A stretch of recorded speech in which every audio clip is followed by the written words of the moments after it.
السلام عليكم. النهارده عملنا طبق صحي جدا جدا، لازم يتوفر على سفرتك. ايه هو؟ طبق البنجر يا جماعة او الشمندر. عملناه سلطة قبل كده، عملته عصير وعجبكم طبعا، والنهارده هنعمله ايه؟ هنعمله سلطة. البنجر مليان بالفيتامينات والحديد، وبيدي نتيجة حلوة قوي قوي للشعر والبشرة، وخاصة يا جماعة للي عندهم أنيميا أو فقر دم. بصراحة طبق صحي جدا وجميل، لازم يكون على سفرتك. البنجر او سلطة البنجر بطريقة سهلة هتعجبكم جدا جدا. تعالوا بينا كده نسمي الله ونصلي على الرسول ونشوف الطبق الخطير ده عملناه ازاي. السلام عليكم، ازيكم يا حبايبي؟ عاملين إيه؟ يا رب تكونوا بألف خير وسعادة وراحة بال. اللهم امين يا رب العالمين. اللهم صل وسلم وبارك على سيدنا محمد وعلى اله عدد كمال الله وكما يليق بكماله كما وكيف. اهلا بكم حبايبي في قناه الاكل احلى مع ولاء. النهارده هنعمل ايه مع بعض؟ النهارده هنعمل طبق صحي جدا جدا وجميل جدا وهيعجبكم. النهارده هنعمل سلطه البنجر زي المطاعم بالظبط. هنعملها بطريقه سهله وبسيطه. وعايزه اقول لكم ان البنجر او الشمندر من الحاجات المفيده جدا جدا للانيميا والذاكره والفقر الدم، وطبعا صحي جدا جدا. يعني الطبق ده ضروري، طبق السلطه ده نعمله حتى كل شهر مره. صراحة حاجة صحية جدا جدا. انا عندي البنجر بتاعي جبته من السوق زي ما انتم شايفين، غسلته كويس جدا جدا، وقطعت الجزء اللي من فوق والجزء اللي من تحت بالشكل ده. تمام كده زي الفل. هجيب حلة بقى، بسم الله، وهبتدي ارص فيها البنجر بتاعنا ده اهو بالشكل ده، وهحط عليه ميه. تمام. وهرفعها على النار. تمام كده، بسم الله. ادي الميه بتاعتنا، عايزاها تغطي ايه؟ البنجر بتاعنا ده خالص اهي بالشكل ده.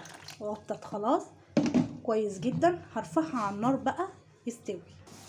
هنا ابتدى يغلي معايا زي ما انتم شايفين، بصوا اللون عمل ازاي. هسيبه خالص لحد ما يستوي كده معايا.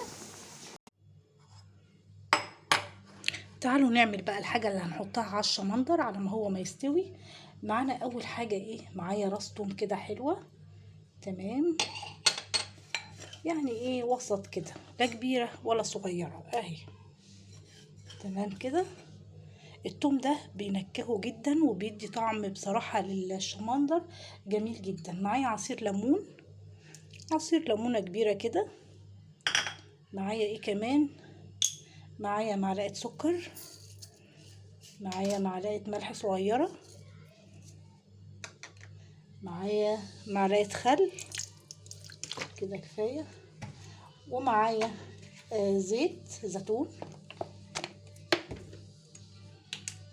تمام كده. معلقة، قيمة معلقة برضو، معلقة زيت زيتون صغننة كده. بسم الله. وهقلب بقى الحاجات دي كلها ببعضها بالشكل ده. هدوبها كويس جدا. تمام. هركنها على جنب واجيب الشمندر بتاعنا بقى. بسم الله. هنا الشمندر بتاعنا استوى زي ما انتم شايفين.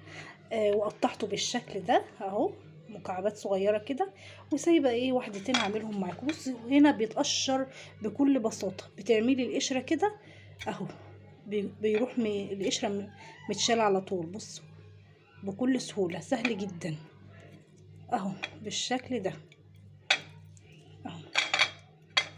تمام كده زي الفل. خلاص قشرناهم وابتدينا نقطعهم مكعبات صغيره زي ما انت شايفه معايا بالشكل ده اهو.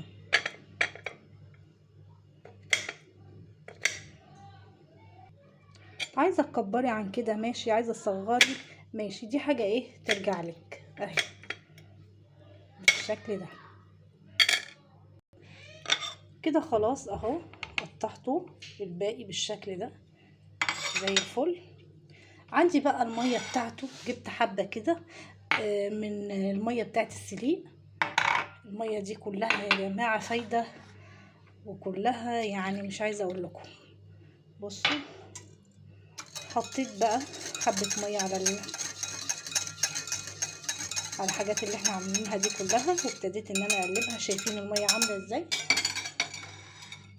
عايزه اقول لكم السلطه دي مغذيه جدا جدا، صحيه بجد بجد، صحيه جدا.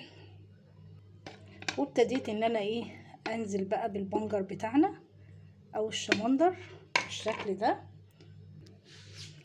وابتديت بقى اقلبه بقى. شايفين الجمال اهو، بالثوم بالليمون. طبق سلطه خطير بجد. عندي بقى عودين كده من البقدونس، هبتدي انزل بيهم كمان. ولا اجدعها طبق سلطه، احلى كتير من بتاع المحلات كمان. شايفين؟ ادي طبق السلطه، حاجه كده بجد خطيره ومغذي جدا جدا. ايه رايكم في الطبق الخطير ده؟ وبألف هنا وشفا للي ياكل.